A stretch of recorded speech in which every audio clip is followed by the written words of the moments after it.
Mazal. Welcome. I would like to take this opportunity to thank our sponsors again. Thank you, Faggy Lippman, for sponsoring. It's to commemorate the yahrzeit of Benny Lippman, Dov Nachman and Aaron Yonah. And thank you, George and Florence Weinbergers, to commemorate the yahrzeit of Florence's father, Isaac Day, Yitzchak Ben Yecheskel, and George's father, Adolf Weinberger, Avram Ben Yitzchak. Thank you so much. Now, we've had different opportunities to get together and to discuss some interesting things over the years.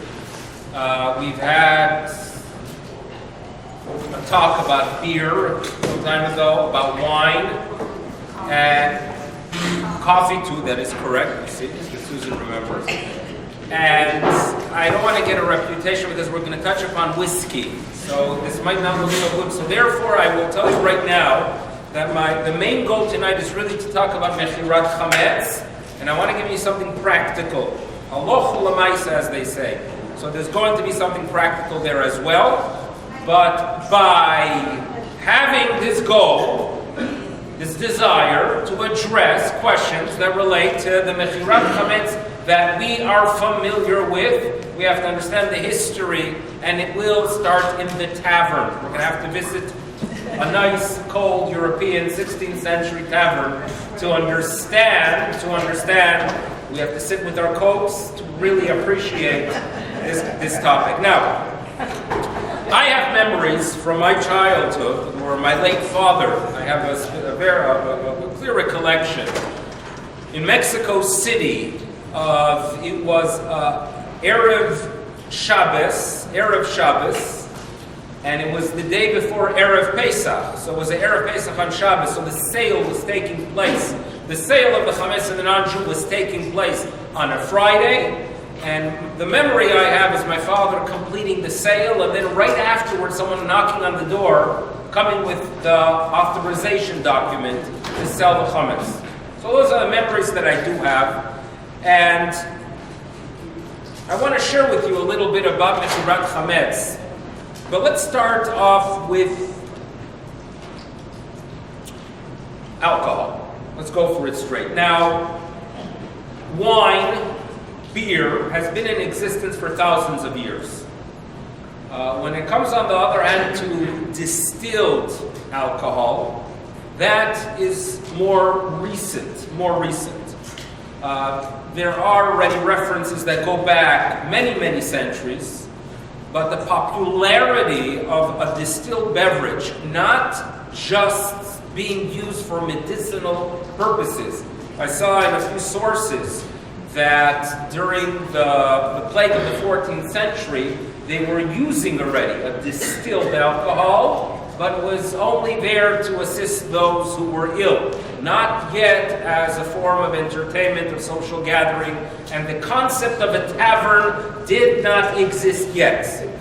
Now, it gains popularity when the coiled cooling pipe is discovered or invented. And let's go through the process a little bit briefly, which we are familiar with. How do we make a distilled beverage, alcoholic beverage? Well, you have to start off with an alcoholic beverage that has alcohol, a very low percentage of it. How do you create beer? Right? What's the recipe for beer? So you take grain that have starches. You cook those grains, often they were malted grain, and the starches start breaking down and they turn into sugars. They turn into sugar, you add yeast, you put it in an environment with no oxygen. The yeast is going to convert the sugar into alcohol and carbon dioxide. The carbon dioxide will create those bubbles, and therefore if you take, and don't try this at home, if let's say you take, for example, your peels of grapes, you have grapes, you put them in a bottle, and you seal that bottle, okay? What's going to happen is that those grape peels, which will have some yeast on the outside and the sugars as well, the yeast is going to consume the sugars, create alcohol, but create the gases as well, the carbon dioxide, and you're going to have a busted bottle within a very short few weeks. So therefore, don't try it at home. But these concepts that are very old. Humanity has known about them for many centuries. However, the concept of distillation only develops in the 12th, 13th century with this coiled cooling pipe. So what you basically have is the following. You have a device. You heat it less than 212, so the waters are not going to evaporate, but the alcohol breaks down and does evaporate before the other liquids evaporate. So if you have the alcohol that's evaporating and it goes up through this coil, and the coil cools it down, so you have the condensation that cools down, it turns into liquid. What do you have? Concentrated alcohol, and that's how you have your distilled alcohol. You do it right, you can reach alcohol of 96%. In most cases of distillation, it's closer to 60%. So that's what we have, and that is introduced as a wanted commodity, as one that people have had a strong desire and urge to drink in the 16th century. Now, how do I know that it only really makes its appearance in the 16th century? It's interesting that when I was doing a few weeks ago some research on the internet, it mentions about Jews owning taverns in the beginning of the 17th century, and they have a record from 1620.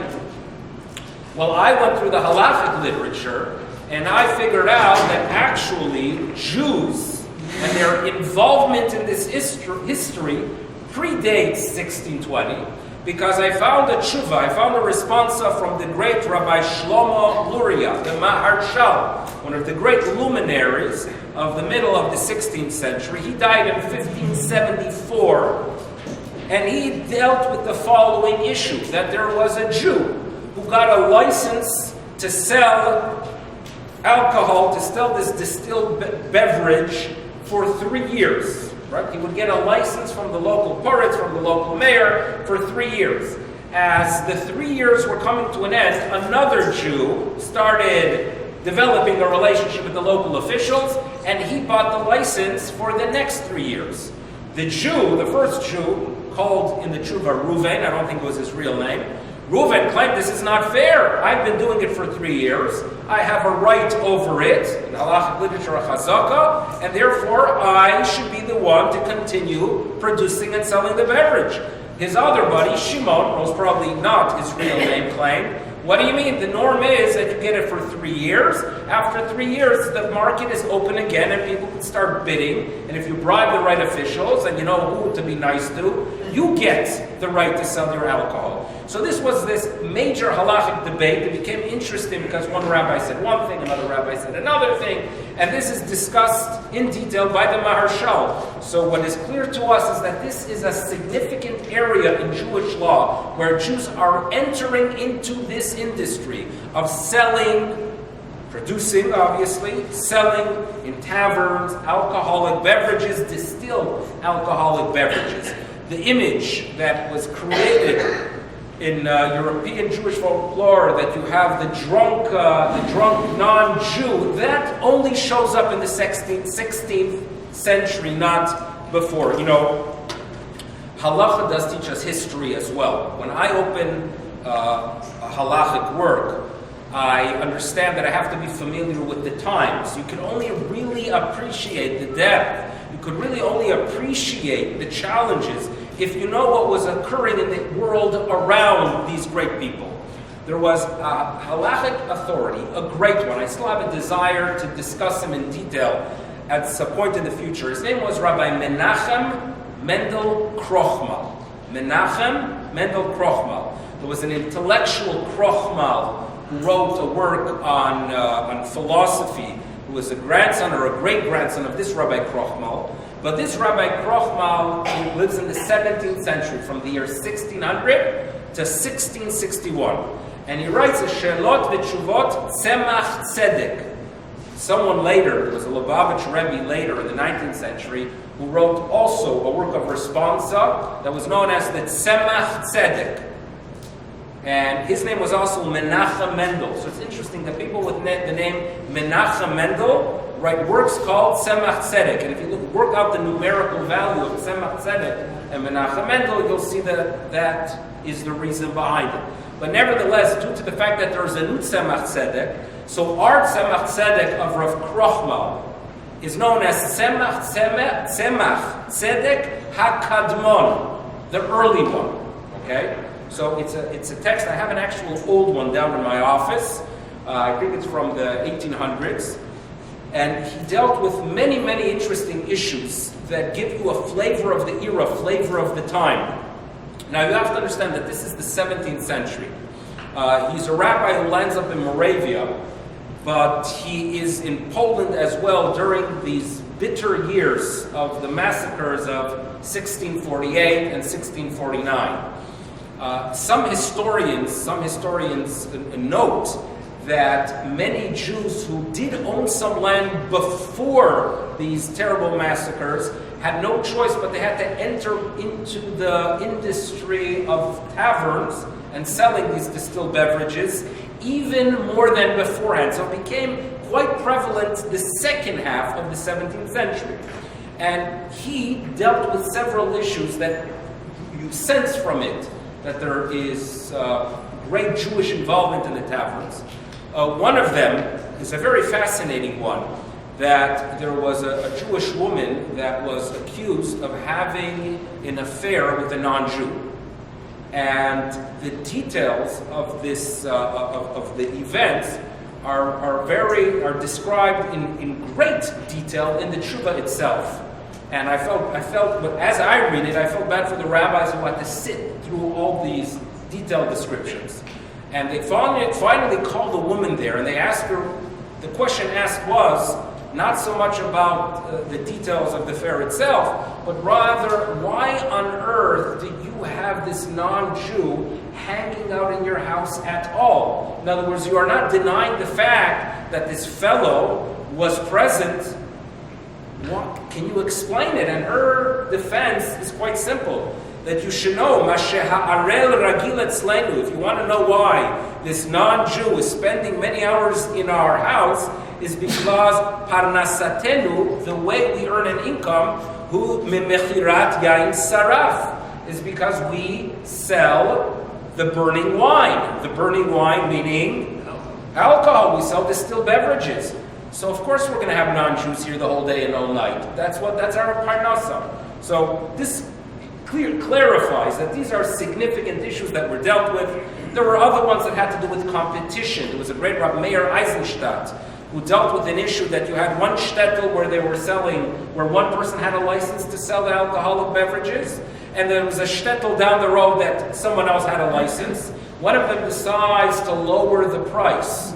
He lowered the price, so all the shker were coming to his tavern. There was a claim that this is unfair business practice. So these are the many issues that were touched upon, but we don't want to go all around the field. We want to focus specifically on Pesach, right? We want to talk about Pesach. So question number one we're going to ask.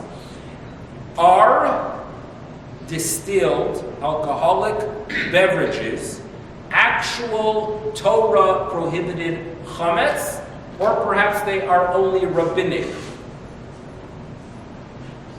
This is a very significant issue because they discovered a few years ago that a very high percentage of the bourbon is owned. In other words, at some point of its production is owned by a Jew. We know that chametz owned by a Jew during Pesach is not purchased after Pesach. If we are dealing here with a Torah prohibition, this is a very significant issue. If you are dealing only with chametz derabanan, or rabbinic chametz, it's far less severe. So there was a great rabbi in Krakow.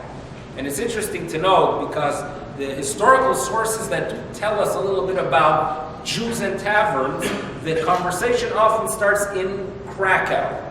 And this rabbi, his name was Rabbi Yehoshua Harif from Krakow. He died in 1648. These are the year of the pogroms. They say that he was so devastated by the news that was reaching his ears that he simply died. So he notes the following, that we have in the Talmud what the rabbis call chametz nukshe, meaning it is not real chametz, because perhaps you could eat it, but it's not really food that a person consumes.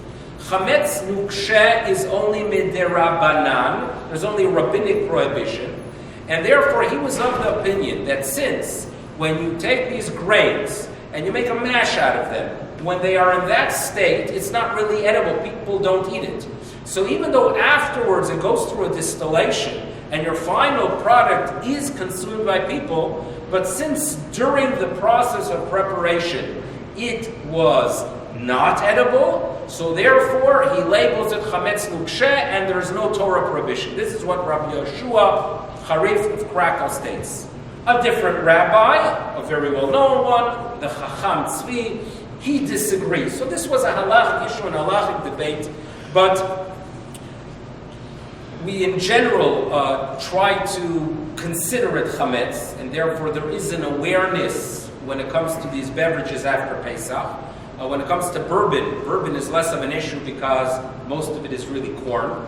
But nevertheless, chametz, considering it chametz, became the norm. Almost all halachic sources from that point on, in the 17th, 18th, 19th century, deal with these alcoholic beverages as chametz. And there are some interesting questions. Last time we talked a little bit about Europe. So I had a conversation with Rabbi Zev Shenaus about Islam and the fact that they attempted several times to conquer Europe. Right? We're familiar with the Ottoman Empire. And they tried, eventually they failed, and then they said, you know what, let's just wait until they become liberal, right? And then they'll just let us in, and we don't want to be Islamophobic, of course. So that's what they planned, and it seems to be working overall quite well. But now, what's interesting to note is that there were two massive battles of Vienna when the Ottomans tried to make their way into Europe. And one of them occurred in 1529, the Siege of Vienna, and then there was a second Siege of Vienna, a very significant one addressed a lot in our literature in 1683, and that knocked the Ottoman Empire down. And when they talk about the decline of the Ottoman Empire, which came to an end at the beginning of the 20th century, the year 1683 is a significant one. Because after their loss in Vienna, they started losing other areas as well. One of the big heroes of the resistance against the Ottomans in Vienna in 1683 was the Polish king, Jan Sobieski. And among Polish Yidden, I've heard that when they want to say that something is very, very old, they say it is old from the days of Sobieski. And the reason is they give him credit, and the fact that he made his way into the Yiddish language is because Sobieski was good to the Jews. So when you have a Polish ruler that is good to the Jews, you have to make reference to it. So Jan Sobieski was one of the heroes of 1683. Although the Ottoman Empire, the Muslims, did not make it past Vienna, they did control sections and most of Hungary, like Budapest. Now in those days it was not Budapest, it was two cities. There was Buda, and Pest, two sides of a river. Eventually they're connected by a bridge in the 19th century. So you have the city of Buda, or as it's called by others, Obin, or Obuda in halachic literature, and Pest, right? So for a period of 145 years, Muslims controlled that city. And it's interesting, like for me it's always interesting to bring the two together, Hungarians and Islam, right? You can imagine, Allahu Akbar and Egan, it's like, it sounds very interesting to me at least, Or perhaps you could imagine a mosque with the chandelier, right? So those are the things you have to do to envision that situation. Now, at that time, there was a rabbi. His name was Rabbi Ephraim HaKohen MeVilna. Rabbi Ephraim HaKohen MeVilna, a great rabbinic authority. He is the grandfather of Chacham Tzvi. He is the grandfather, the great-grandfather of many great rabbinic authorities, but Chacham Tzvi is well recognized. So Rabbi Ephraim HaKohen MeVilna lands up, and he's a rabbi in Obin, in basically Budapest, in 1670. And he deals with the following question, that there is a Jew who has a large barrel, or perhaps it was several barrels of whiskey. He has the whiskey, and he wakes up Erev Pesach that he has to get rid of it, but unfortunately he realizes late in the day, he doesn't know what to do. So he panics and he sells it, he just gives it, or perhaps sells it to a non-Jew. And the way it's written in the Tshuva, he goes ahead and he gives it to an Ishmaeli. In most cases it refers to a Muslim. Now it could be that the work is printed in a Christian country, so they have to adjust it, but nevertheless this is how it appears in the Tshuva. He gets rid of his alcohol, Erev Pesach, and gives it to an Ishmaeli. And he thinks that, boy, he got it off his hands.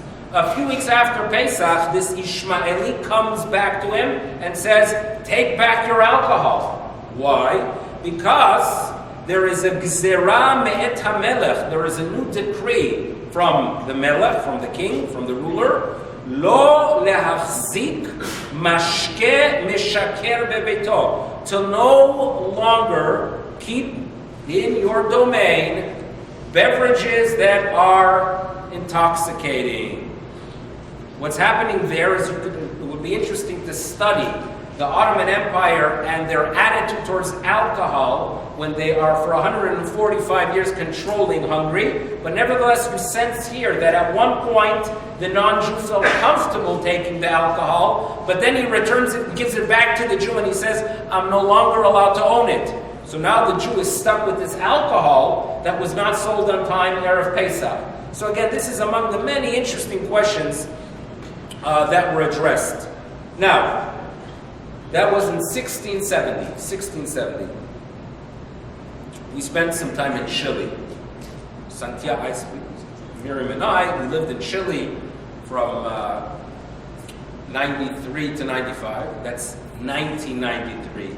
Right, 1995, and there was a challenge with food. In other words, we did not have the kosher products we have here in North America. Pesach, there were some additional challenges that we had. And we got our matzah shipped from Israel. Matzah was shipped, matzah meal arrived. You're familiar with that occurrence. But we did have a few items that we wanted to get rid of for Pesach. Namely, there were some spices that weren't chametz really anyway. So I went to the kollel, and there was a non-Jewish worker there by the name of Ramon. And I turned to Ramon and I say, here, I have a regalo for you, I have a gift for you. And I give Ramon the regalo some spices, a few bags of spices. He says, gracias, he takes it home. And then after Pesach, he came back and he said, I have a regalo for you, here's a gift for you. I probably paid him a little bit, because that's how it worked with him. And I bought back the chametz. So what did I do? I sold him, or I gave him some chametz. He took it into his domain. It was his. He acquired it. He lifted it, took it into his house, and after Pesach he gave it back to me. He didn't have to. It was an actual gift. We did not stipulate that it must be returned. This is something, the practice that I follow there in Chile is a very old practice that's already mentioned in rabbinic sources. However, in the beginning of the 17th century, we find rabbis discussing a new situation where Jews have many, many barrels of whiskey. The traditional approach to Mechiras Chametz, where you take the goods and you actually give it to the non-Jew, and he takes it out of your domain and he acquires it by doing what's known as meshicha, or doing it by kinyan kesef and hagba'ah, by lifting it. Those things are not going to work with 75 barrels of whiskey.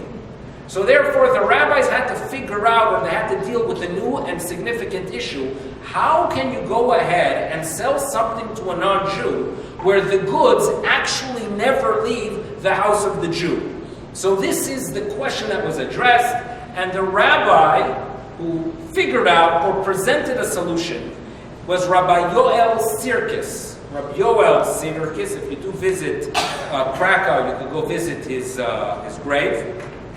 And he shares with us the following. B'medina zu, in this country, in this region, Rov Masa Umatan, the majority of commerce that Jews are involved with is with Yain Saraf, is with the burning wine, whiskey. Ve'i efshar lahem limkor legoy. It is impossible for the Jew to sell to the non-Jew, where it's going to be transferred michutz labayit, to take out of the Jewish domain. So therefore, we have a problem here, and especially for the people who have the license to sell, which was known as the aranda. Polish word, not exactly sure what it means, but it has to do with the right, the legal right to sell alcohol. The Jews were given the license. They paid a lot of money to the WCBO, right, the Warsaw Liquor Board, or whatever it was called there. They paid a lot of money for it, and if you have such a license, you make your living from selling it, you have a problem here. So therefore, he presents the solution, yesh lahatir. We shall allow, as rabbis, that yimkor legoy, that you should sell the non-Jew the chametz with its location, v'gam cheder atzmo. So you hear the idea of the new type of sale? It is not a sale where the goods are transferring hands. It is not a sale where the goods are leaving my domain, but rather I am selling it to the non-Jew, but I am transferring to him the room. I am selling the room to him, and as a result of the fact that he purchased it, and in addition, the room becomes his, he could acquire the chametz as well. So this is an introduction of this new idea, this new type of sale, the Mechiras Chametz, that was a necessity due to the fact that so many Jews were involved in the industry. It's interesting. Halacha is really in motion. Right? In other words, there is a new circumstance, new situation, new challenge. The rabbinic authorities have to deal with it. These are Jews that it has to do with their survival. And there was a rabbi in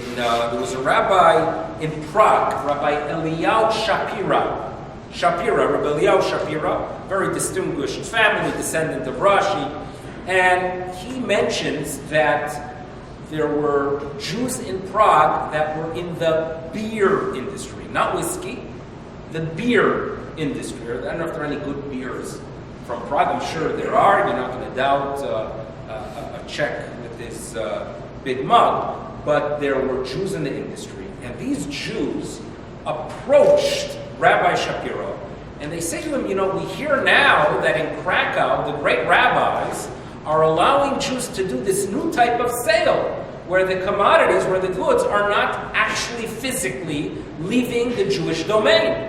But they had a problem with it because we, as beer sellers, for many years we were seeking some kind of solution to our challenge. But nevertheless, kol rabotenu hakodmin, all earlier rabbis, never allowed us to go ahead and have such a sale. For beer, they said no. And suddenly now, for whiskey, what are the rabbis saying? Yes. What changed? Right? So Rabbi Shapiro had to deal with it. And the way he presented it to them is that you should know, do you make the beer? And the response was no, they don't make the beer. They would buy beer and sell beer. So what he argued was that if you are buying and selling, you have the ability to assess before Pesach how much you were going to need. And as you get closer to Pesach, buy less. I think we do that at home as well, right? How many boxes of cereal? You know that there are 2 months to Pesach. We say, you know what? Even though it's on sale for $1.99, I'm not going to buy it. So Rabbi Shapiro argued that's something that you could do because you are buying the beer and turning around and selling it. On the other hand, the whiskey producers, they are producing it. And therefore, they do not have the ability, the luxury, and the flexibility. And therefore, Rabbi Sirkis in Krakow had to go ahead and give this allowance. You see a little bit of the tension, and you see the development. It's interesting that, how do we do Mechiras Chametz? Right? You go ahead, you authorize the rabbi. I don't buy your chametz, so let me make this clear. I don't buy your chametz, but rather you authorize me to sell your chametz. Fine. There was a time, and I found this in the beginning of 200 years ago, where actually the structure was a little bit different. That they would have a Jew that would actually buy the chametz, own all the chametz, and then turn around and sell it to a non-Jew. So there was such, and by the way, it could still be used. If, let's say, for example, you have a neighbor who is leaving for Pesach, and you want to use their refrigerator, right? So what you do is that you take some of your chametz from your refrigerator, you put it in their refrigerator, and then the question is, who should sell it?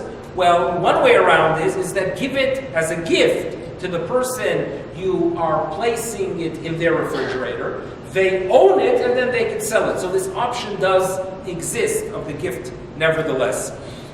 There was a rabbi by the name of Rabbi Baruch Ta'omim Frankel, and we're told the following, that he's doing on the Erev Pesach his Mechiras Chametz that we are familiar with. This is 200 years ago. He was doing his Mechiras Chametz, and there was a member in the community that wasn't happy with the rabbi. This used to happen like 200 years ago. And the person decided to cause some trouble to the rabbi. So he went to the town's official, and he asked the town's official, what's the legal process of a sale? So the town official tells him, and the legal process of a sale is that you have to pay a tax, and the way you prove you paid a tax is you're given a stamp. You put the stamp on the document, and that makes it a legal transaction. Otherwise, it's obviously illegal. So the Jew says to the government official, aha, well, guess what?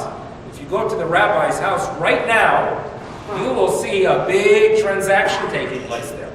Because he's selling a lot of chametz to a non-Jew.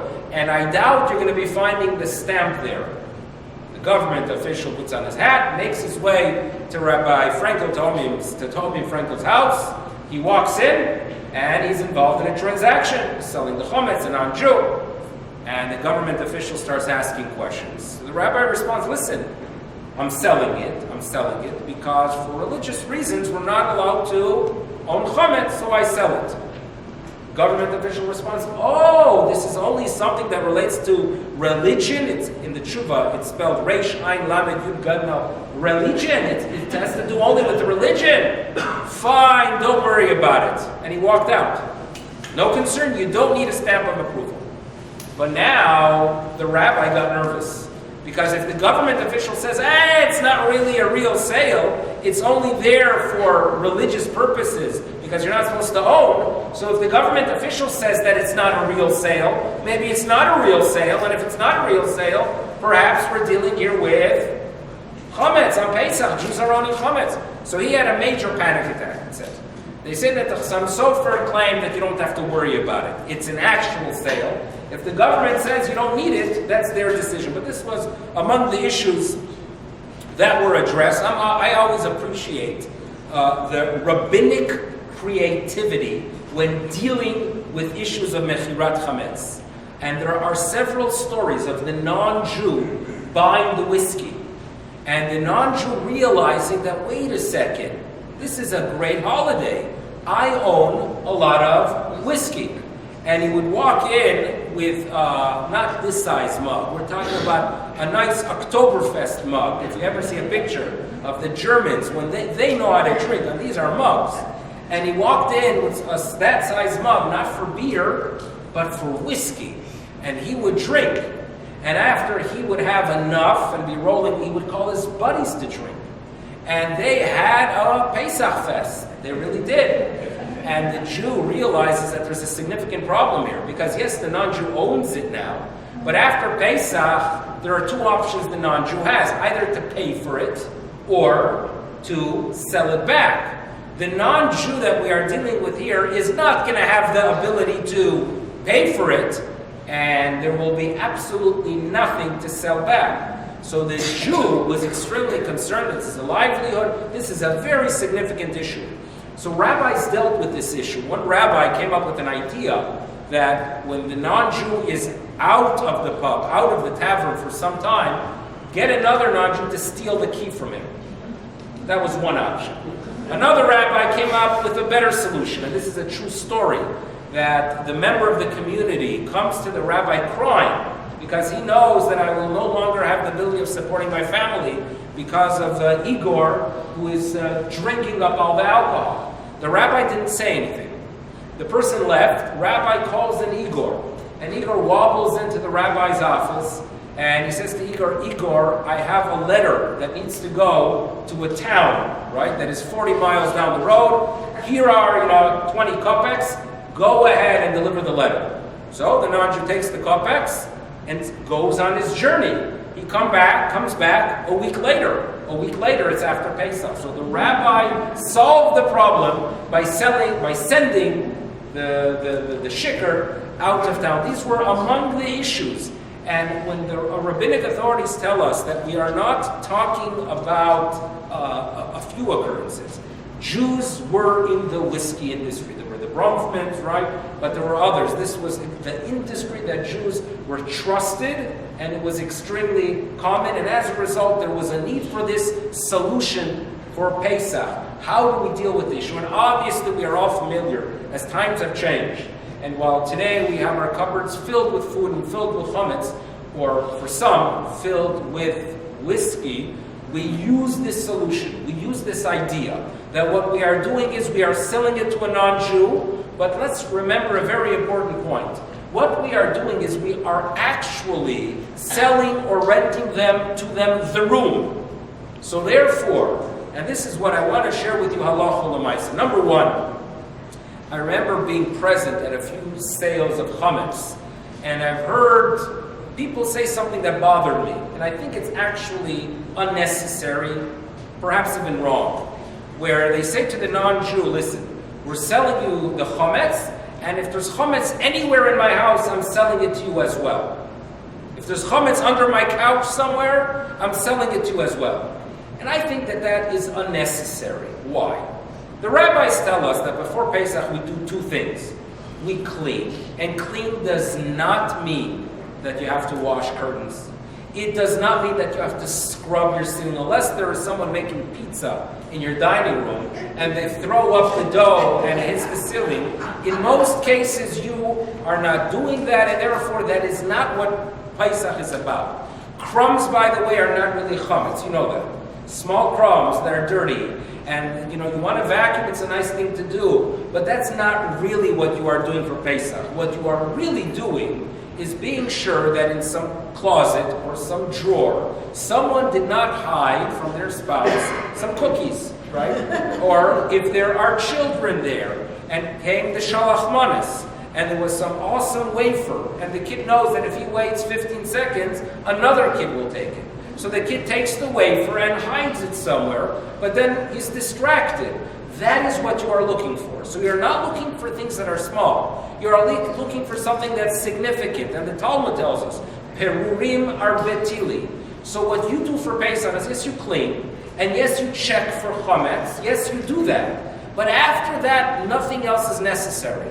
And to go ahead and come up with this idea that showed up a few hundred years ago, that I'm selling the chametz that is under my couch, is unnecessary. That's not what Mechiras Chametz is about. What Mechiras Chametz is about is the fact that there are areas that are difficult to clean. And this is something that was already mentioned by the saintly Chafetz Chaim. There are areas that are difficult to clean. If you have a room, right? If you have a basement area, or a room that you're not going to be using during Pesach, if you have cupboards and closets that you're not going to be opening during Pesach, and they are difficult to check, you don't have the energy, the time, you seal them and sell them. Don't write on it chametz, by the way. Write on it sold. Sell it to a non-Jew. That is the option that is 100% fine. That is what the Mechiras Chametz is about. You want to go out and sell areas, and every document you will find here, I will ask for your address, but I'm going to ask you for specific areas sold. If you are home and there are areas you are not going to use, cupboards you're not going to use, a pantry you're not going to use, close it, sell it, and put it in the document. If you are leaving your home, sell your whole home. You don't have to check it. It's not yours for Pesach. We can arrange that as well. There is obviously an issue if you are leaving for Pesach and you are selling your home, but then there is someone that wants to use your home. That could be a little bit more complex, because if you are selling it, it should not be used. So there is an option of figuring out areas within the house that are going to be used. Those don't sell, and do a checking. And again, a checking does not mean that you have to vacuum. All it means is look around that there's no actual chametz, no cookies, no pretzels that are placed there. Areas that are not going to be used by the visiting guests can be sold. That is the way we deal with the Mechiras Chametz. We know a little bit now about the history of this fascinating topic, and we know a little bit about how we approach Pesach. There is nothing more damaging to a Jewish holiday than going overboard with it and then not appreciating it. In other words, Pesach became a monster, where I would approach my grandmother 10 weeks before Pesach, and she would go, "Oy, oy, Erev Pesach." I mean, what kind of approach to Judaism is it when 99% of the cleaning done was simply unnecessary? Spring cleaning is nice, but spring cleaning should not ruin a Pesach. Bdikat Chametz, if you look, it is not crumbs. The people who scrub bathtubs for Pesach, there's something very wrong there. Again, there's nothing wrong with cleaning a bathtub, but don't call it cleaning for Pesach. Call it cleaning for cleaning, right? That's what it is. And it is very important to understand that we have a tool. There is this mechanism that we call Mechiras Chametz, which is wonderful. There are areas that there are areas in the basement I don't want to check, I'll sell them. Cupboards I want to sell. This is an excellent tool, but let's understand how it works and understand why it was instituted. And let's utilize it properly, and hopefully with a good attitude, we could prepare ourselves to a very wonderful holiday. It's the beginning of our rebirth. We celebrate our rebirth, so it's an opportunity for me. I'll take maybe an easy question. Me and Trump, right, Lavin? He asked me, that he turns sometimes to the press corps and he asks for an easy question. So if you have any easy questions, I'll take them as well. But the reality is that let's focus on the good things of what this holiday is about. Don't overdo it. Have a Chag Kasher V'Sameach. Thank you again to our sponsors, and may we only get together to celebrate, because that's our essence. Thank you very much, and have a good evening.